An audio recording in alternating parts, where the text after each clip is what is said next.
Shalom. All praises to Yahweh, Ba'ashem, Yahushai, Ba'ashem Rakakodash. Double honors to the apostles and elders of Great Millstone, and peace and blessings to the 144,000 and the rest of the elect. This is the brother Yakanan from the GMS Houston camp. And just a quick lesson, going into the U.S. removed the olive branch from the eagle, which I'll show you right here. They removed the olive branch from the eagle, so like it's a little, okay, cleared up. They removed the olive branch from the eagle that they use on the mint, the coin that they mint, that these Babylonians use, and they only left the arrows.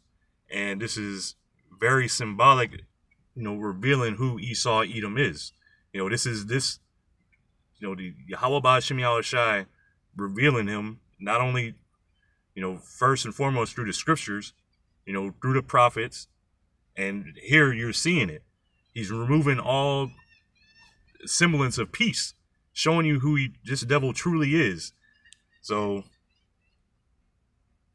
and this, I believe this came out yesterday, and it says U.S. Mint removed the olive branch, is what I typed in. It says the U.S. Mint is removing the olive branch from the bald eagle's talon on a new 2026 dated dime, part of a 250th anniversary redesign. So this is this year, 2026, is the 250th year that America has been, in existence, so much, pretty much. And this is also the downfall. This is hopefully the last year. They're celebrating, we made it this far, whatever, let's continue it on forever. Hopefully this is the last, time we'll see, Babylon the Great this year. Says the new design features an eagle holding only arrows with the inscription "Liberty over Tyranny," which these people are hypocrites, and really they're rebelling against the Most High. Because it says, "You cast my words behind thee." These the laws, statutes, commandments, which this devil, claimed to follow and to uphold. He's tossing them behind his back. And to him, being the wicked, this is righteousness, upholding the laws of Yahweh Ba'ashem Yahushai is oppressive to the wicked. As it should be. You're the wicked. You need to be oppressed. Righteousness needs to be ruled in the earth, because look, righteousness is not ruling the earth right now. And look how it is. Not only the people are out of control, their minds are mush, they're drunk, confused with all kinds of whacked out ideologies. The different things that they do to their bodies, the different things that you consume, it's completely, the earth is overrun with wickedness. I just put it like that. So symbolizing liberty over tyranny, symbolizing the revolutionary era, rather than the established peace usually represented by the olive branch. And that's BS, because I got later in the lesson, I'll hopefully, Lord willing, get into, this place has been at war for the majority of its existence. And it just went to, more wars, even though they say, oh, we're not at war. And then at the same time, they'll say we're at war. It says the traditional olive branch signifying peace is removed from the eagle's talon, leaving only the arrows of war. And that's what's coming to this place. This is what the prophets have been saying, starting with the apostles and elders of Great Millstone. The apostles said it first. This is war coming. Matter of fact, Jeremiah 28:8. Let me get that real quick.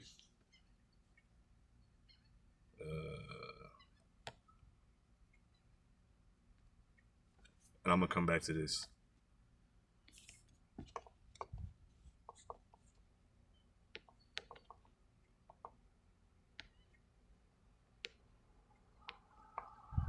This is Jeremiah 28:8. The prophets that have been before me and before thee of old. So the prophets, this is the office, that I fall in, my elders fall in, the apostles, their elders, and so forth fall in. This is This is an ongoing thing since the beginning. There's always been prophets around. They used to be called seers because they were given visions. They were visionaries who tell the future. And then we're doing the same thing today. We're here to tell you there's nothing different. We're telling you the same thing. The prophets that have been before me and before thee of old prophesied both against many countries, against great kingdoms, of war and of evil and of pestilence. So this is the office that we're in. This is what we're prophesying. And what did it say? They said they took away. Set this here. They took away. What does it say? Where is it? It says the traditional olive branch signifying peace is removed from the eagle's talon, leaving only the arrows of war. That's all that's left. That's it. Only war. There is no peace. The prophet which prophesieth peace, when the word of the prophet shall come to pass, then shall the prophet be known that Yahweh Ba'Shem Yahushai have truly sent him. So there is no peace. No matter if a prophet, if somebody's calling themselves a prophet and they're prophesying peace right now, guess what? They can't read the times. They have not been enlightened. Their eyes have not been opened up. You know, they're not sent. Because the prophets right now are prophesying these things: war, evil, and pestilence. There's a great evil coming upon the earth. You know, the hour of temptation, the charagma, World War III, which has already started, Jacob's trouble. These things are all coming, and these things are ushering in the kingdom of heaven, and we're letting you know before it takes place. So from here, I think I just had. Right, so I had the olive branch, meaning an olive branch is an ancient, globally recognized symbol of peace, reconciliation, and the end of a conflict. So, originating from Greek and mythology and biblical traditions, offering an olive branch, taking the first step towards peace and conciliation. So they're not worried about peace. It says peace, reconciliation, and the end of a conflict. There is no peace for you, Esau. There is no reconciliation. What's there to reconcile you to? You know, you're a fornicator. You've been rejected. There is no reconciliation for you because you were never chosen. You were never, you know, the Israelites have reconciliation. Because Yahweh Ba'Shem Yahushai knew us. He chose us. And he threw us out. And through his son Yahushai being a sacrifice for us, guess what? Through his blood, we're reconciled unto our Lord, who the world ignorantly calls Jesus. His name is Yahushai. He saves, he delivers. He came to save his people. And he's bringing war to these people. Matter of fact, what is that scripture I'm thinking of? I think is it Isaiah 34?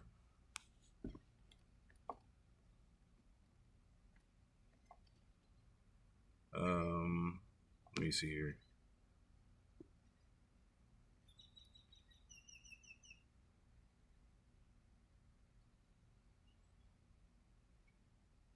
Isaiah 34 and verse 5, for my sword shall be bathed in heaven. Behold, it shall come down upon Idumea, which is, you know, modern, how do you say, the Greek way of saying East Edom.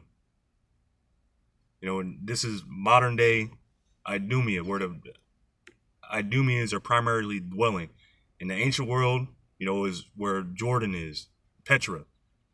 But today, they're here in America. They're scattered around the world, you know, in Europe, but primarily here, America. This is where this sword is coming. And also to Israel. That land is going to be destroyed as well.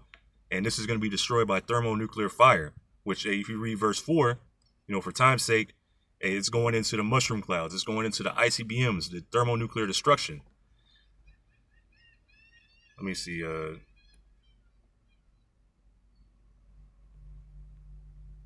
going to jump down to verse, matter of fact, verse 6. The sword of Yahweh Ba'Shem Yahushai is filled with blood. It is made fat with fatness, and with the blood of lambs and goats, with the fat of kidneys of rams. For Yahweh Ba'Shem Yahushai hath a sacrifice in Basra, and a great slaughter in the land of Idumea. So This here is going to be a great slaughter. This is like a one big altar. You know, when you're looking at America, when you're looking at Babylon the Great, it's going to be a great slaughter here.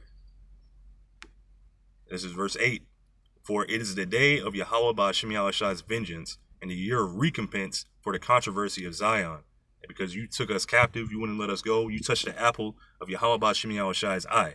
And you're just at the top of the list. All the other nations got to pay too. But you're at the top. For it is the day of Yahweh Ba'ashem Yahushai's vengeance, the year of recompenses for the controversy of Zion. Let me see. So this is coming. This says the day of vengeance. Let me see here.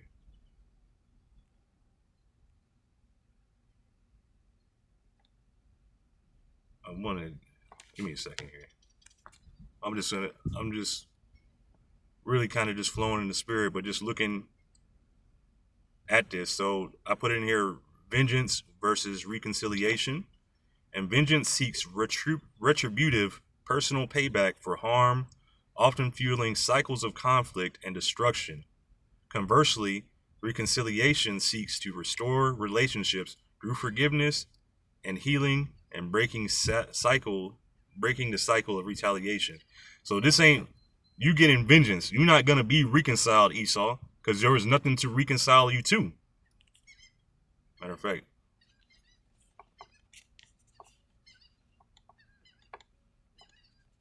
reconciliation etymology, it says to reestablish.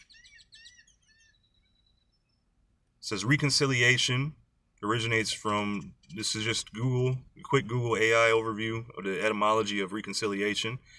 And it says, rooted in Latin, reconciliatio, it says a reestablishing, restoration, and reconciliare, to repair, reunite, or make friendly again. And it's beautiful. Dawada Yahweh Ba'ashem Yahushai, because the scriptures just come to mind. Let's get this. This is Malachi chapter 1. And I'll start at verse maybe 2 or 3. Matter of fact, I'll start at verse 1. The burden, Malachi chapter 1 and verse 1.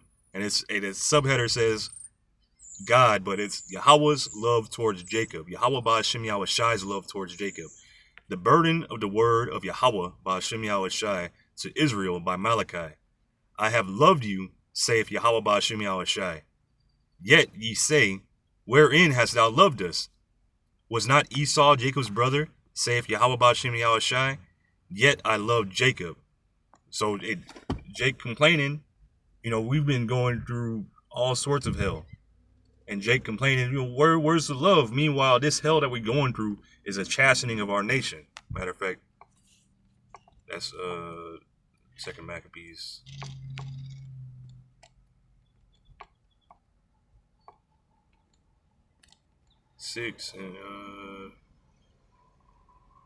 This is 2 Maccabees chapter 6 and verse 12. Now I beseech those that read this book that they be not discouraged for these calamities, because we've gone through hell, gone through generations of hell, generations of torture, mental trauma, infirmities, and all sorts of things that have completely jacked up our people. But guess what? That's our fault, because we disobeyed Yahweh Ba'ashem Yahushai. We transgressed against the covenant that Yahweh Ba'ashem Yahushai had made with us, with our people, with our forefathers. So now I beseech those that read this book that they be not discouraged for these calamities, but that they judge those punishments not to be for destruction, but for a chastening of our nation. So for the Israelites, this is our chastening, us being scattered, falling away, being in the land of our enemies, worshiping their gods, being subject to payments, them being the head, us being the tail, having an evil eye towards each other. This is all punishment for our nation. But guess what? It's going to be a bigger payoff, because like I said, was not Esau Jacob's brother? It says, Malachi 1 and verse 2, I have loved you, saith Yahweh Ba'ashem Yahushai. Yet ye say, wherein hast thou loved us? Was not Esau Jacob's brother? Saith Yahweh Ba'Shem Yahushai, yet I love Jacob. What's the scripture also say? I will yet again choose. Matter of fact, I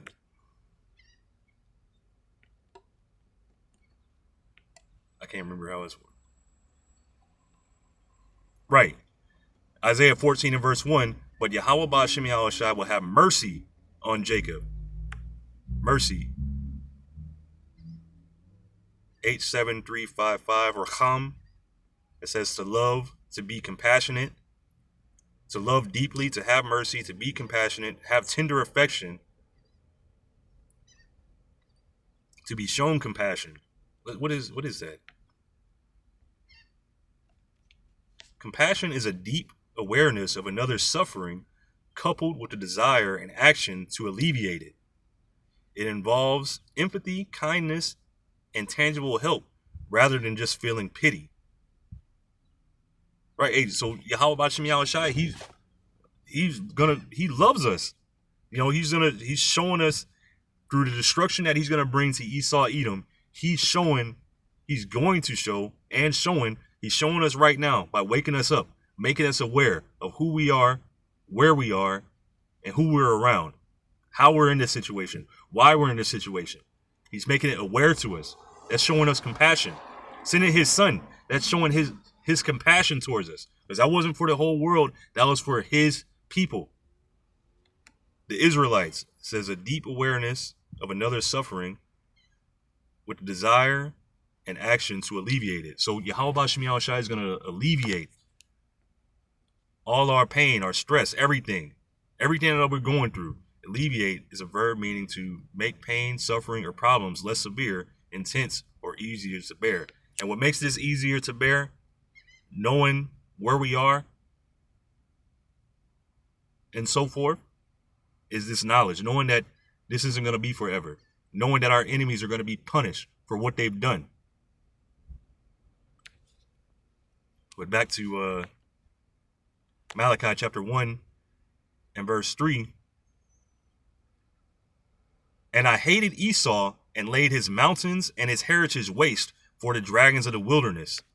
So Esau is going to be laid out. As a matter of fact, his own land that he came from right now is a wilderness.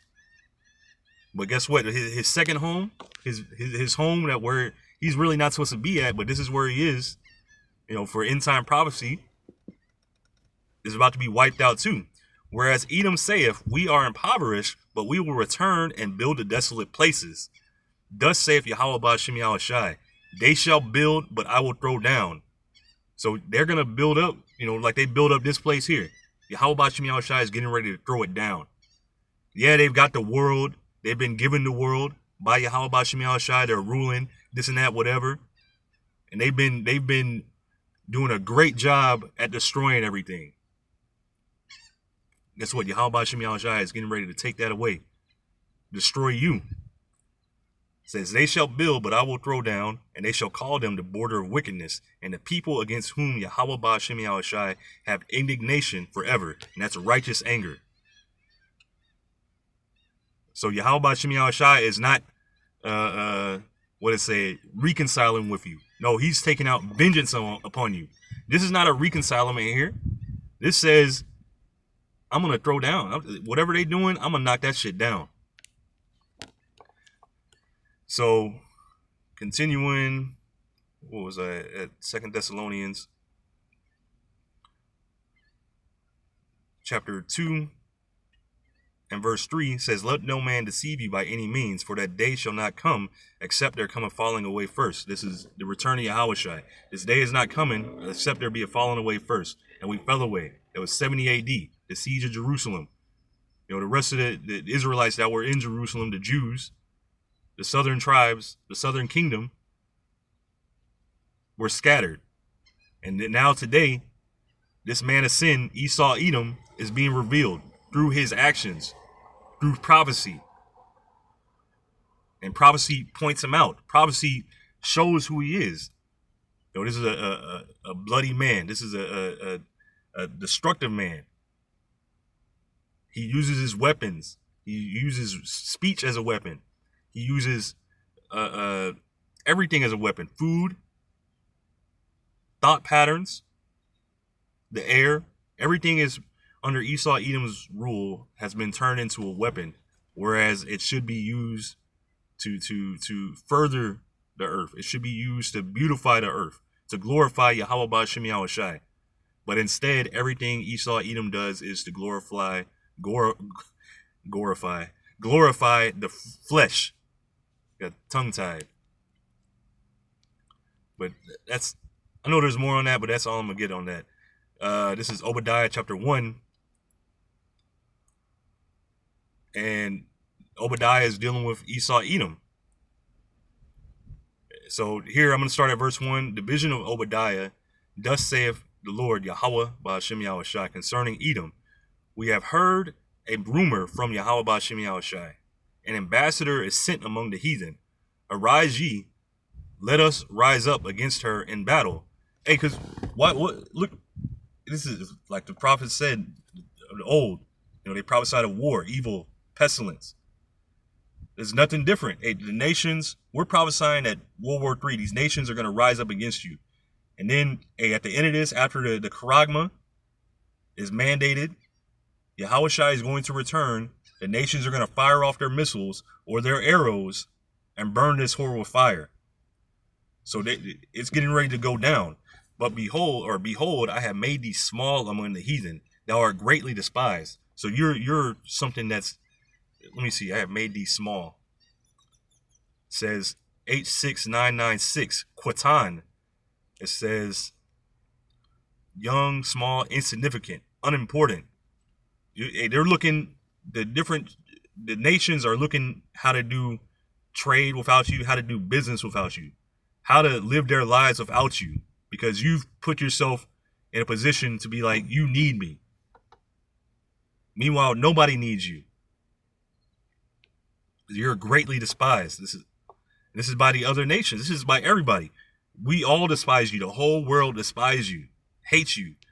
H959 Bazah, it says to despise, to hold in contempt. Look at that word, contempt. Contempt is a toxic blend of anger and disgust. Toxic. That's that fucking newspeak. Toxic. That's toxic. It says contempt is a toxic blend of anger and disgust characterized by looking down on someone as inferior. And you are. Nigga, you can't even go out in the sun without getting burnt. You can't sweat without smelling like a dog. But anyway, that's besides the point. It says looking down on someone as inferior, often expressed non-verbally through a sneer or eye roll. So anyway, we're going to continue. The nations hate you. You're hated. The pride of thine heart have deceived thee, thou that dwellest in the cleft of the rock, whose habitation is high, that saith in his heart, who shall bring me down to the ground? Is that not what he said?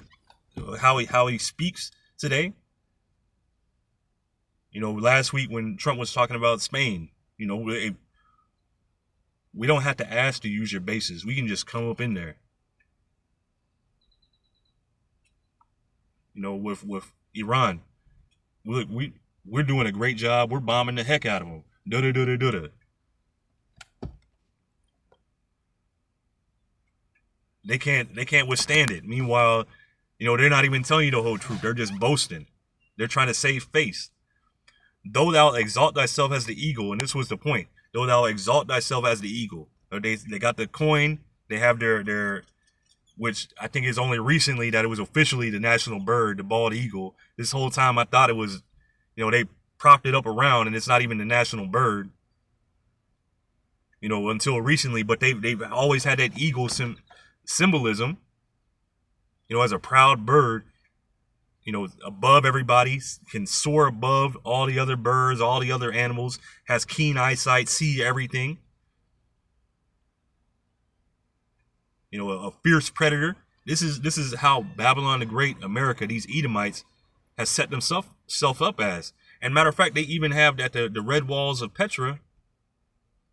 That was what it's called. Where at Petra, where they have the red rocks of Petra. where they have that Romanesque style building that's carved into the rocks.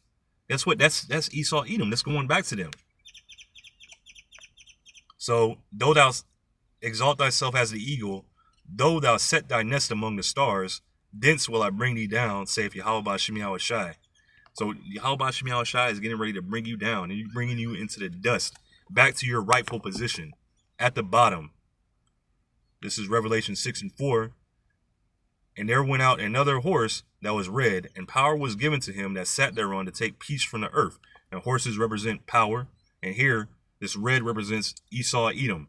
Whereas Edom, when he sold his birthright, the name that was added to him was Edom, or Adawam, meaning red. And Esau meaning wasted away, because he came out, wasted away is he, because he came out looking like a premature, a stillborn child. He had no pigment. That's why he's described as such. Red all over, meaning his blood was showing through his skin because he had no pigment. And power was given to him that sat thereon to take peace from the earth. This is, they've taken peace from the earth, and they're, just a little symbolism on the smallest coin, the dime, that there's no olive branch, there's no peace. And he has done this throughout all the earth. His thing going throughout the earth is, he wants your land, he wants your resources, he wants whatever you got, he wants your money, your whatever. He's going to find a way to take it. He's going to destabilize your country. He's going to bring his wicked, wine with him. And you're going to be, your nation is going to be drunk. And he's going to take advantage of you. It says, power was given to him that sat thereon to take peace from the earth, and that they should kill one another, and there was given unto him a great sword. Now going back to Genesis 27, around maybe Genesis 27:37. Matter of fact, I'll get it.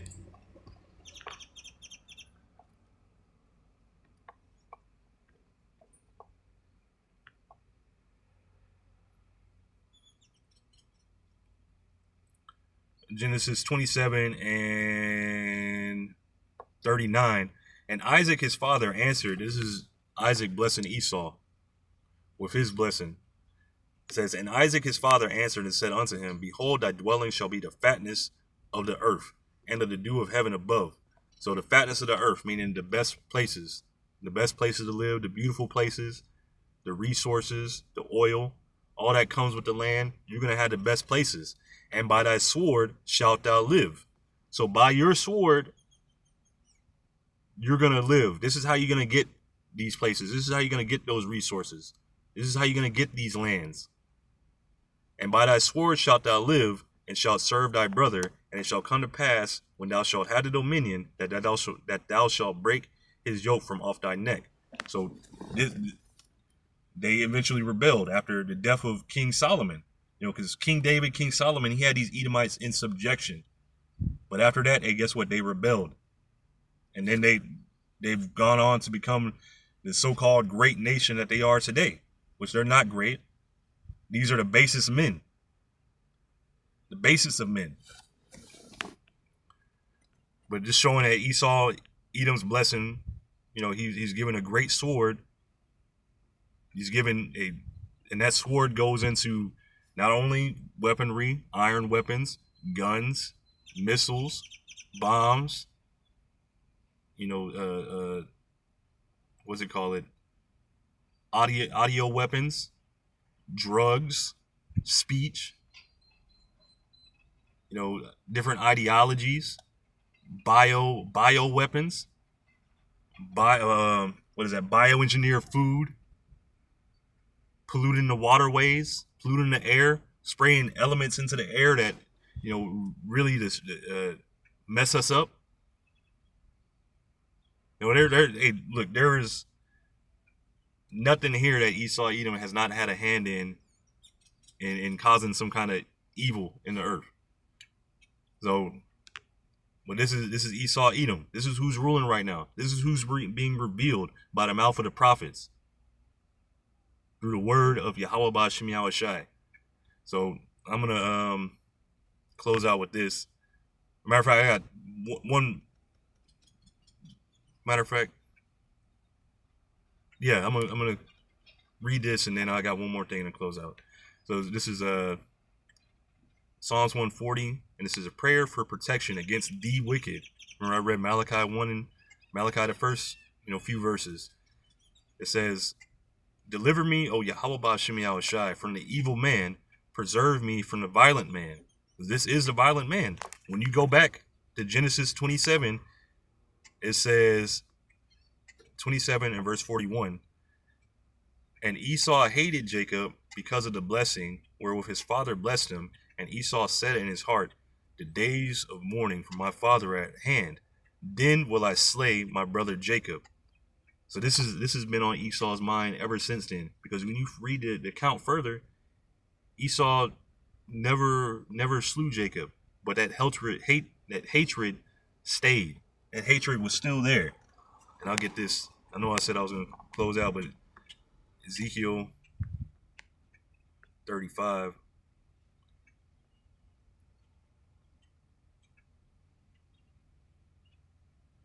In verse 5, "Because thou hast had a perpetual hatred and hast shed the blood of the children of Israel." So guess what? He's had a perpetual hatred. This is towards Esau, Edom, this chapter. "Because thou hast had a perpetual hatred, and unending." This is like when you're not in the truth.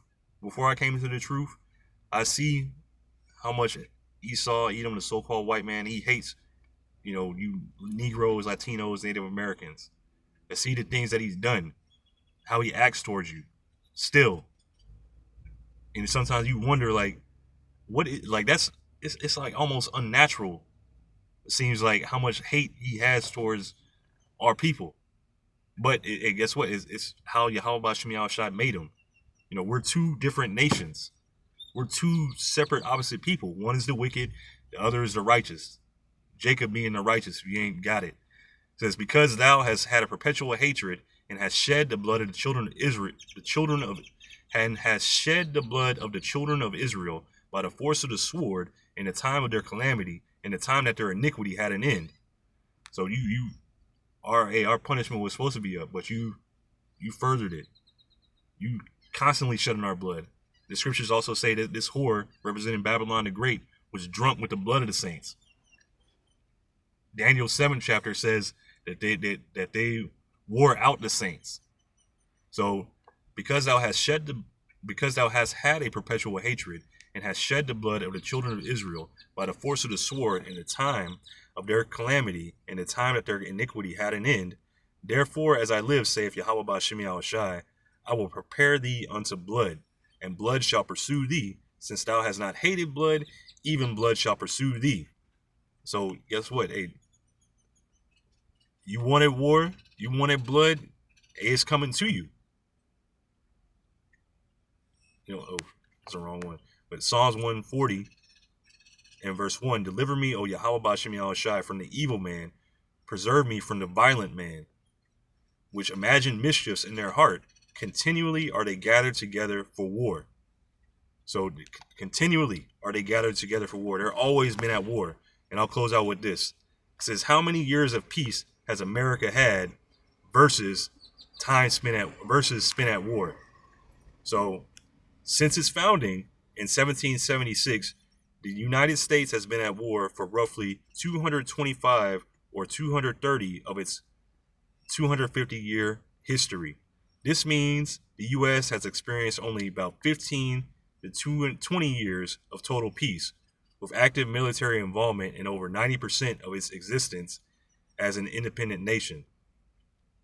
Does that not sound continually gathered together for war? Matter of fact, I can do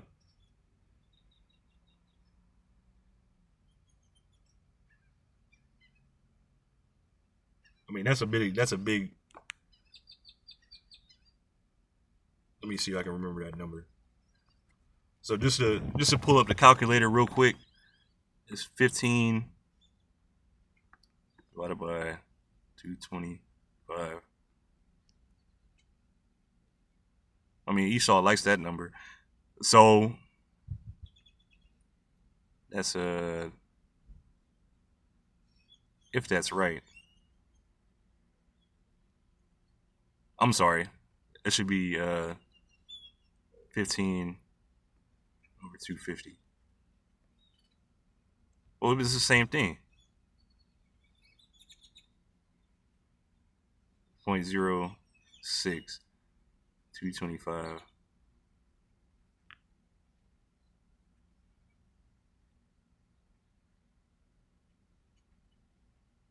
So 9/10. So 90% of the time they've been at war, and roughly, what is that? 10%, if that, because that was.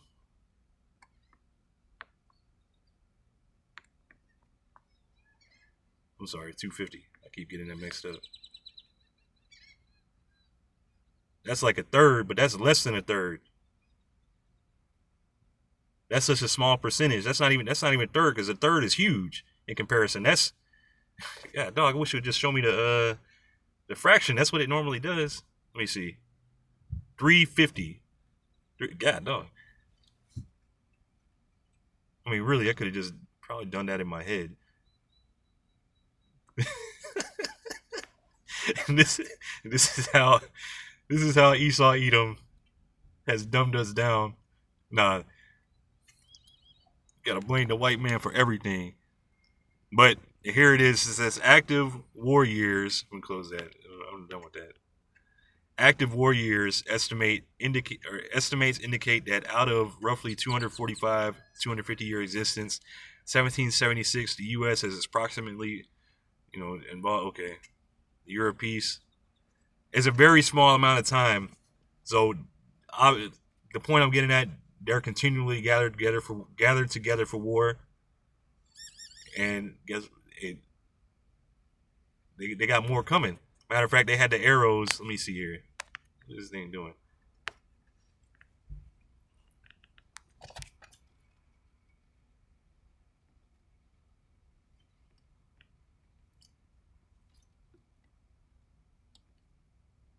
It's Jeremiah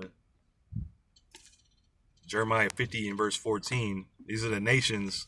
All the nations are going to fire arrows.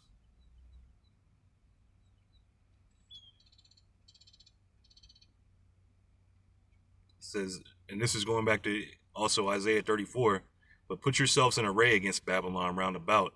All ye that bend a bow, shoot at her, spare no arrows, for she hath sinned against Yahweh Bashem Yahushai. So shout against her round about. She have given her hand, her foundations are fallen, her walls are thrown down, for it is the vengeance of Yahweh Bashem Yahushai. Take vengeance upon her, she have done as she have done, do unto her. Cut off sword from Babylon, and him that handleth the sickle in the time of harvest. For the fear of oppressing sword, they shall turn everyone to his people, and they shall flee everyone to his own land. So this place is going to set up for destruction. This place is going to be destroyed by thermonuclear fire. All the nations that see this, far off, they're going to be, it's going to be beautiful, going into Revelation 18. But hey, Lord willing, this has been edifying. I'm going to give all praises to Yahweh, Ba'ashem, Yahushai, Ba'ashem, Rakakodash. Double honors to the apostles and elders of Great Millstone, and peace and blessings to the 144,000 and the rest of the elect. Shalom.